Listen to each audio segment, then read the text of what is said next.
আমরা এখন মিরপুর চিড়িয়াখানায়। দেখেন এই যে বক পাখির মতো দেখা যাইতেছে, বিশাল বড় একটা পাখি এই মাছ ধরতেছে। এটার নাম হচ্ছে আপনার ইন্ডিয়ান কন্ডর পাখি। এই যে এটা মুখ মুখ দিয়ে নিজের শরীর নিজে খোঁচাইতেছে, হ্যাঁ চুলকাইতেছে আর কি, মনে হয় আমাদের মতো। এই যে দেখেন মুখে বিশাল বড় একটা থলে। ও মাই গড! এই যে দেখেন এই থলে ভিতরে মনে হয় মাছ খায়, মাছ রাখে, মাছ থাকে ভিতরে। এই যে ওরা চেষ্টা করতেছে, আর এটা শরীর খোঁচাবার লাগছে। কালারটা সুন্দরই লাগে, ধূসর কালার। এই যে মাছ শিকার করার চেষ্টা করতেছে। ভিতরে অনেক মাছ, ছোট ছোট মাছ ছেড়ে দিয়ে রাখছে, যে মাছগুলা এই পাখির জন্যই রাখছে। এই মাছগুলো খায়।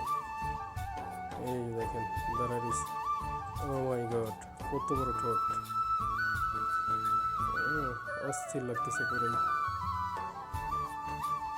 ওই যে পাখা উপরে দিয়ে রাখছে।